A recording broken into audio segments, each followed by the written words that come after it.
to be kidding. And this was before politics. And I said, wait a minute, it's not that important. I don't want to go 5 or 6 years, but it would have been a big investment. It would have been nice, and it would have been good for the project.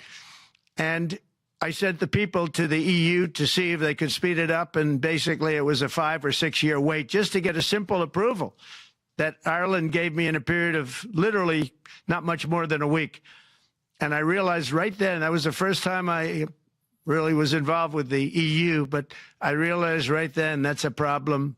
And I didn't even bother applying to do it.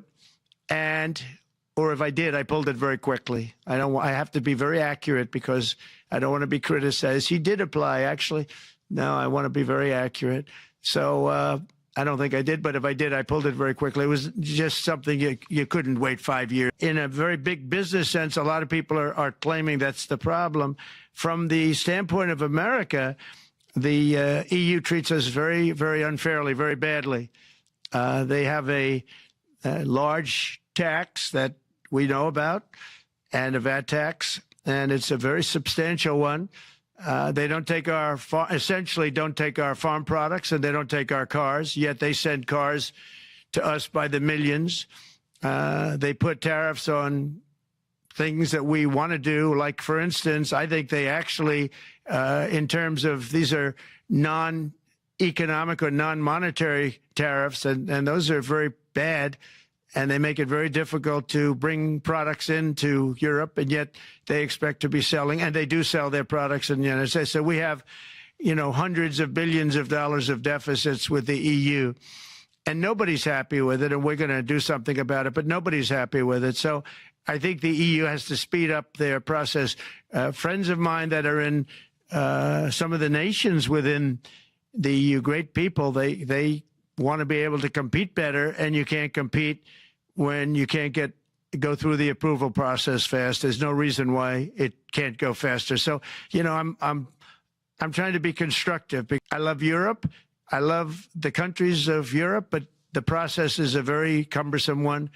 And they do treat the United States of America very, very unfairly with the VAT. One other, just to finish up, I got a call from the head of a major airline, one of the biggest airlines in the world, and he said, sir, could you help us? What? Landing in Europe is brutal.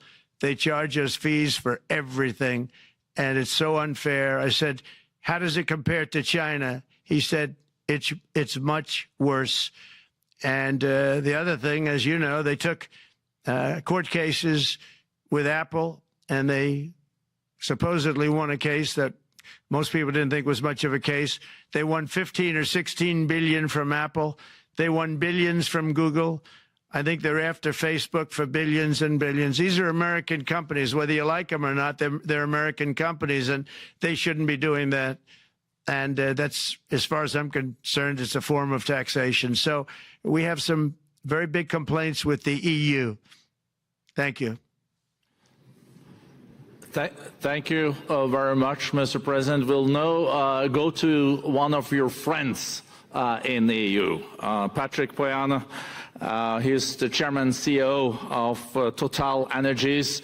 I guess you have a question ready, Patrick, for the president.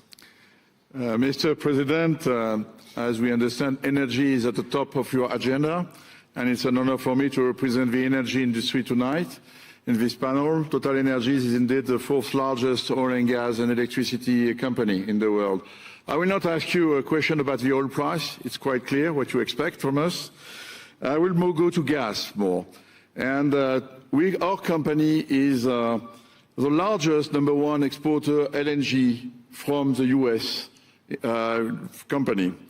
We are a strong contributor to, and we invest in a mammoth LNG projects in Texas, $20 billion. It's far from 200, but it's $20 billion. And we contribute with that to security of supply to Europe, as we export this LNG to Europe. Some experts fear that if there are too many projects developed in the US on LNG, this could have an inflationary impact on the US domestic gas price. And they recommend a pause on these projects. I would ask you the following question. What are your views about such a pause on investments on LNG in the US? What would happen if you would observe an increased domestic gas price because of these exports? And final question, which is important for Europe, would you agree to guarantee security of supplies of US LNG to Europe? Well, in the last part of your question, yes, I would. I would make sure that you get it. If we make a deal, we make a deal, you'll get it. Because a lot of people do have that problem. They make a deal and then it can't get supplied because of war-type problems and other problems. So we would absolutely do that. LNG is very interesting because when I took office for the first term, one of the first things I looked at was there were two very massive plants in Louisiana, a state that has been very good to me, won it by many, many points. And I felt strongly indebted to it, actually. And they said there are two plants that have been under environmental consideration for more than 10 years. And they were costing, as you say, you know how expensive those plants are, but they were costing like 12 billion and I think 14 or 15 billion, but they couldn't get their permits. They were in review for years, many, many years, like a decade or more. And I said, so ridiculous. I know so much about that because in the construction industry, I had to go through it too, but I got good at it after a while. But I saw the projects, and you're talking about a total investment of 25 to $30 billion, and it looked like it was going to end. They couldn't get their permits, and I got them done in less than a week.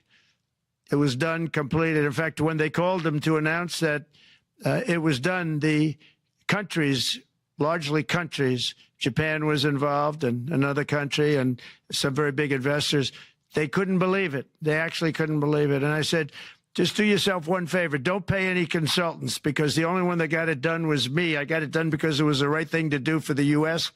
and for the world, but the consultants had nothing to do with it. You know, the consultants go in and they say, give us millions of dollars because Trump did it. Nobody called me about it. I just heard it was a problem for years.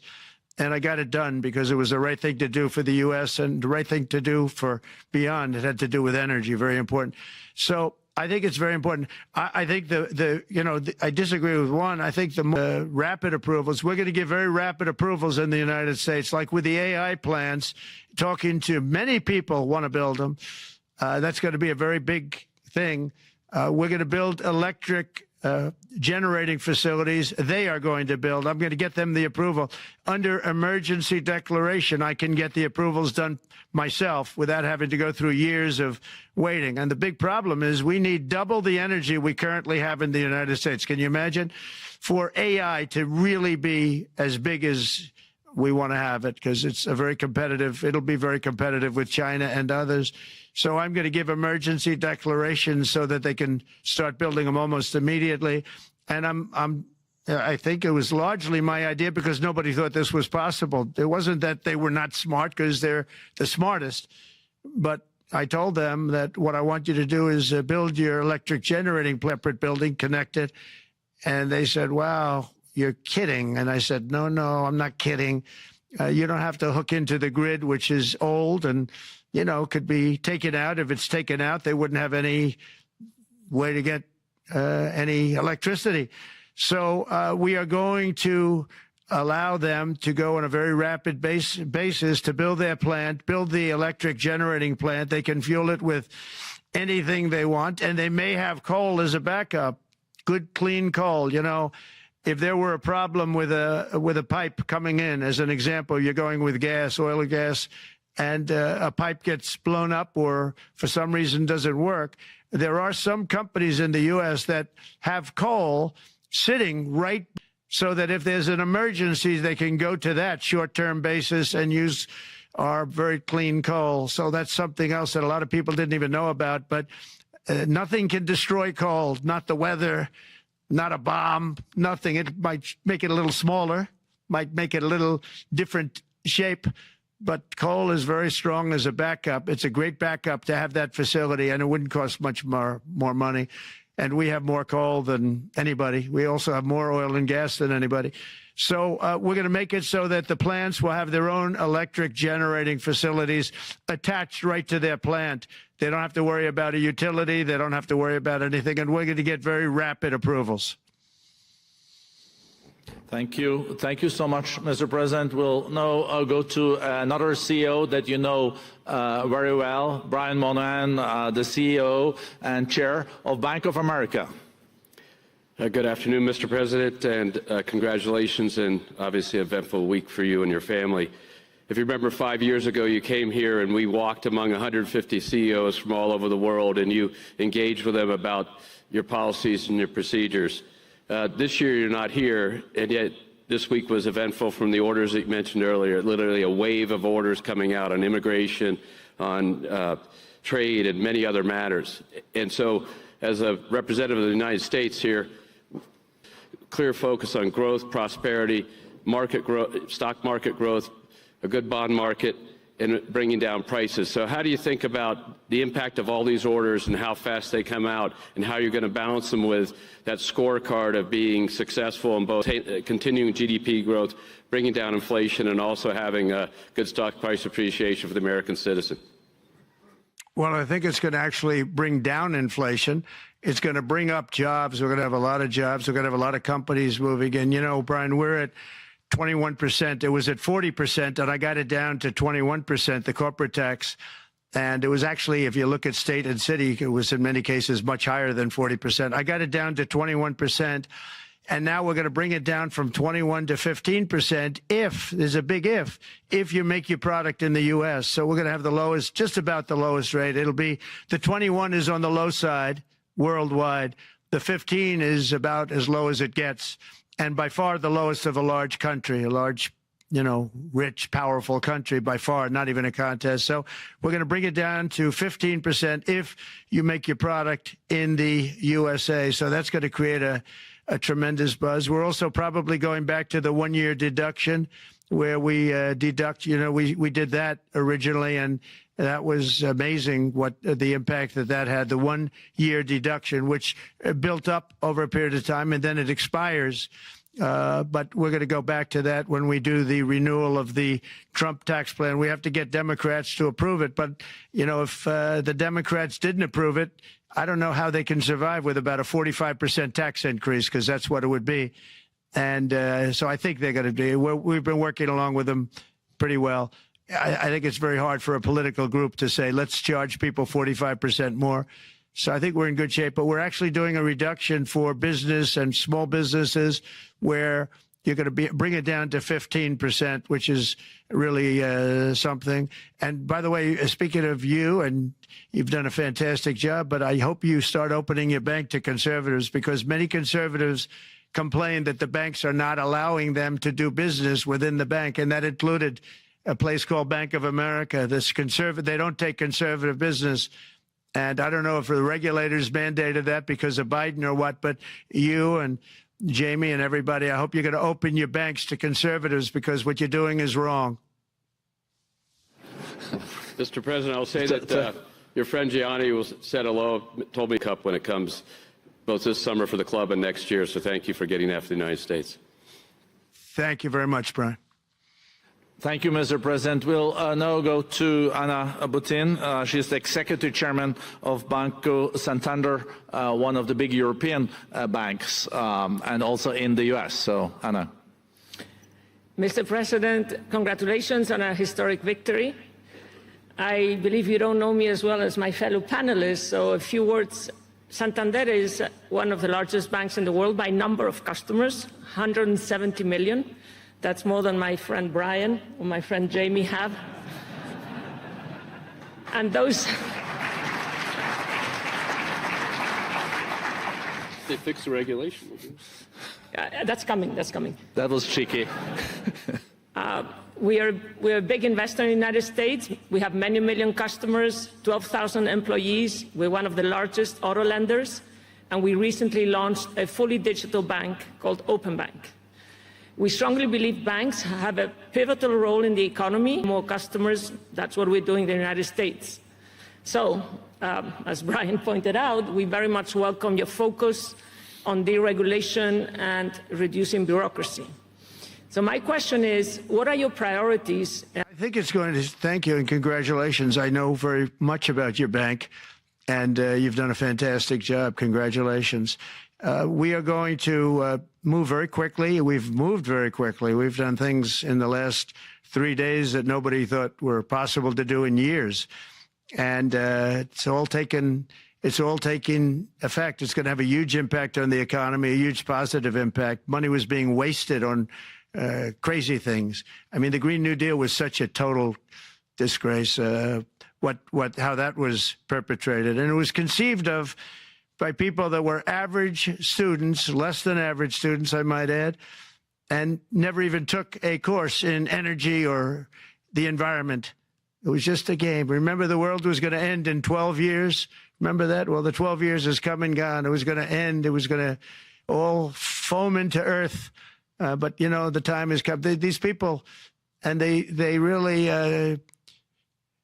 scared the Democrats large. I can't say the Republicans. The Republicans maybe could have fought harder to stop it, but it's been a tremendous waste of money. You know, during my 4 years, we had the cleanest air, we had the cleanest water, and yet we had the most productive economy in the history of our country. We had the most productive economy until COVID came. We had the most productive in the history of our country by far, and actually, you can look worldwide. We were beating everybody from China to things that have taken place. We think we can even far surpass that, actually far surpass it. But we do, one thing we're going to be demanding is we're going to be demanding respect from other nations. Canada, we have a tremendous deficit with Canada. We're not going to have that anymore. We can't do it. I don't know if it's good for them. As you probably know, I say you can always become a state. And if you're a state, we won't have a deficit. We won't have to tariff you, et cetera, et cetera. But Canada has been very tough to deal with over the years. And it's not fair that we should have a $200 billion or $250 billion deficit. We don't need them to make our cars, and they make a lot of them. We don't need their lumber because we have our own forests, et cetera, et cetera. We don't need their oil and gas. We have more than anybody. So, you know, just as an example, with Mexico, we're dealing with Mexico, I think, very well. And we're just, you know, we just want to be treated fairly with other nations, because there's hardly a nation in the world, and I blame this on us, and I blame it on politicians that, for some reason, mostly it's stupidity, but you could also say other reasons, but mostly stupidity. They've allowed other nations to take advantage of the U.S., and we can't allow that to happen anymore. You know, we have debt. It's a very small debt when you compare it to the value of the assets that we have, but we don't want to do that. We want to just have debt be obliterated, and we'll be able to do that fairly rapidly. And a lot of good things are going to happen. And honestly, good things are going to happen for the world, and good things are going to happen for the people that are dealing with us, allies and beyond allies. One thing very important, I really would like to be able to meet with President Putin soon and get that war ended. And that's not from the standpoint of economy or anything else. It's from the standpoint of millions of lives are being wasted.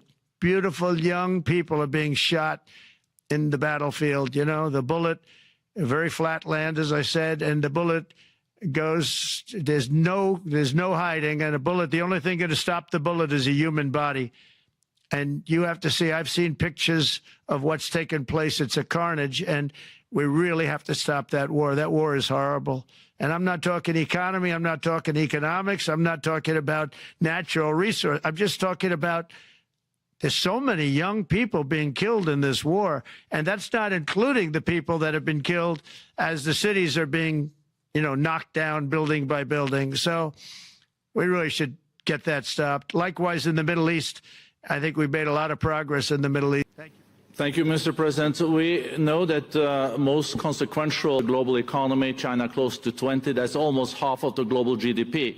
And we know that you called President Xi Jinping last Friday. We heard that you had a good discussion. How do you see the relationship between the U.S. and China in the next 4 years under your leadership? he called me. But I see it very good. I think that we're going to have a very good relationship. All we want is fairness. We just want a level playing field. We don't want to take advantage. We've been having massive deficits with China. Biden allowed it, and we have to make it just fair. We don't have to make it phenomenal. We have to make it a fair relationship. Right now, it's not a fair relationship. The deficit is massive, as it is with other countries, a lot of Asian countries, actually. But we have deficits that are very big, and we can't keep doing that, so we're not going to keep doing that. But it was very strained with COVID coming out of Wuhan. Obviously, that strained it. I'm sure it strained it with a lot of people, but that strained our relationship. But we always had a great relationship, I would say, and we look forward to doing very well with China and getting along with China. Hopefully, China can help us stop the war with, in particular, Russia, Ukraine. They have a great deal of power over that situation. And we'll work with them. And I mentioned that during our phone conversation with President Xi. And hopefully we could work together and get that stopped. We'd like to see denuclearization. In fact, with President Putin, prior to an election result, which was frankly ridiculous, we were talking about denuclearization of our two countries, and China would have come along. China has a much smaller, right now, nuclear armament than us, or field than us, but they're going to be catching it at some point over the next 4 or 5 years. And I will tell you that President Putin really liked the idea of cutting way back on nuclear. And I think the rest of the world, we would have gotten them to follow. And China would have come along, too. China also liked it. Tremendous amounts of money are being spent on nuclear. And the destructive capability is something that we don't even want to talk about today because you don't want to hear it. It's too depressing. So we want to see if we can denuclearize, and I think that's very possible. And I can tell you that President Putin wanted to do it. He and I wanted to do it. We had a good conversation with China. They would have been involved, and that would have been an unbelievable thing for the planet. Mr. President, when you're back here in Davos next year, will there be then a peace agreement with Ukraine and Russia by then? Well, you're going to have to ask Russia. Ukraine is ready to make a deal. Just so you understand, this is a war that should have never started. If I were president, it would never have started. This is a war that should have never, ever been started. And it wasn't started during there was never even talk about it. I knew that it was the apple of President Putin's eye, but I also knew that there was no way he was going in, and he wasn't going to go in. And then when I was out, bad things happened, bad things were said, a lot of stupidity all around, and you end up with what you have. Now you have all these bombed out cities. They look like demolition sites with many people killed. I think the thing that you'll see about Ukraine is that far more people have died than is being reported. And I've seen that. But far, far more people have died. When you look at a city that's become a demolition site where big buildings have been collapsed by missiles hitting them and everything else, and they say one person was slightly injured. No, many people were killed. Those are big buildings. I was surprised at how that was my business. These are buildings that go 2 and 3 blocks long. They're 20 stories high. They're big, powerful buildings, and they were knocked down, and there were a lot of people in those buildings that announced that 2 people were injured. That's not true. So I think you're going to find that there were many more people killed in Ukraine in the Ukraine war than anybody has any idea. But if you look now, so many of the people being killed are soldiers just facing each other with guns, rifles, and drones, the new form of warfare, drones. And it's a very sad thing to see. And when you see pictures of the fields that I see, nobody wants to see it. You'll never be the same.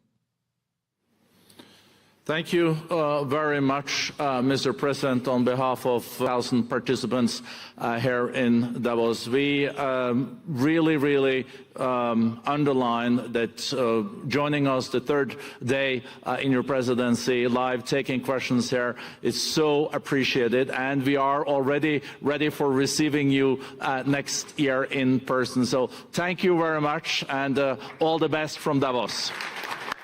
Thank you. Thank you very much. you.